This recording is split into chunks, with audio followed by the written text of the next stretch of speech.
السلام علیکم دوستو، welcome to astrology info channel. آپ کا ہفتہ کیسا رہے گا؟ 13 سے 19 فروری تو شروع کرتے ہیں اسکارپیو یعنی برج عقرب سے۔ آپ اس ہفتے کیا کرنا چاہیں گے؟ بروز پیر 13 فروری کو آپ کو اپنے برج میں آخری سہمائی کے چاند کے دوران ایک پیشہ ور کے طور پر آپ کیا ہیں اس بارے میں زیادہ پر اعتماد ہونے کے لیے آپ کو کچھ تبدیلیاں کرنے کی ضرورت پڑ سکے گی۔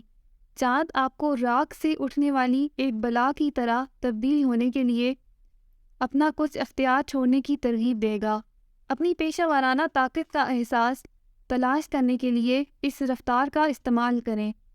ایسا کرنے سے آپ کو یہ خواب دیکھنے میں مدد مل سکتی ہے کہ آپ کے جنون کے منصوبے اور تخلیقی کوششیں کس طرح ایک ساتھ آ سکتی ہیں۔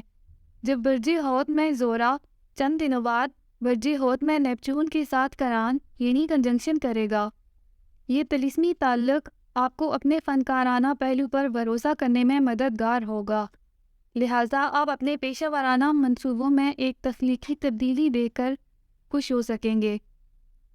اس آفاقی تعلق کے دوران کوئی تجربہ کریں، کھیلیں اور مزے کریں۔ بروز جمعرات 16 فروری برج دلو میں عطارد آپ کے برج میں کیتو اور برج ثور میں راہو کے ساتھ تربیع کرے گا، تو اپنے پسندیدہ کام کو جاری رکھنے کے لیے کسی ناقابل مصالحت معاملے کو اٹھانے سے مت جھجکیں۔ آپ کیا چاہتے ہیں اور اس کی ضرورت کے بارے میں بات کریں، جس سے آپ پیشہ ورانہ وابستگیوں پر کام کرنے میں آرام محسوس کریں، جو آپ کو اپنے کیریئر میں آگے بڑھنے کی ترغیب دیں گے۔ یہ آپ کی گہری خواہشات کو ظاہر کرنے اور ان کے ساتھ جڑنے کا ایک انتہائی شدید ہفتہ ہونے والا ہے۔ یہ کوئی آپ کا ایک رومانوی تعلق بھی ہو سکتا ہے جو آپ کو دکھائے گا کہ آپ اصل میں کون ہیں۔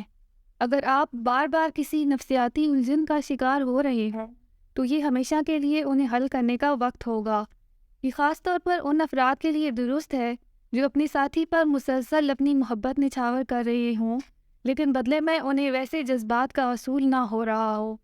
15 تاریخ کو زہرہ اور نیپچون کا ملاپ اور سورج اور زحل کا ملاپ آپ کے لیے مقناطیسیت لائے گا، جو اس وقت آپ کے لیے سب سے زیادہ متاثر کن ہوگا۔ آپ اس ہفتے اپنے کیریئر اور زندگی کے حوالے سے زیادہ حوصلہ افزائی محسوس کر سکیں گے اور آپ کے ساتھ آنے والے خود کو واضح طور پر پیش کریں گے۔ اس توانائی کی گرفت یہ ہے کہ آپ کو دوسروں کو بھی پیچھے چھوڑنا پڑے گا۔ مستقل تعلقات اور شادیوں کو اس دوران بات چیت اور ربط و روابط کے حوالے سے تھوڑی مشکلات کا سامنا ہوگا۔ وہ افراد جو محبت کی تلاش میں ہوں گے وہ مختصر مدتی تعلقات سے لطف اندوز ہو سکیں گے۔ یہ ایک زبردست یاد دہانی ہوگی کہ آپ کو بہت سے لوگ چاہتے ہوں گے۔ آپ کے دلکش طریقے دنیا بھر سے بہت سے لوگوں کو آپ کی طرف راغب کر سکیں گے۔ ان آفاقی پہلوؤں کے دوران آپ کوئی ایسا رومانوی تعلق بنا سکیں گے جو نہایت مسحور کن بھی ہوگا۔ اپنا ہر روز کو سننے کا شکریہ۔ چینل کو سبسکرائب کریں، ویڈیو پسند آئے تو لائک کریں۔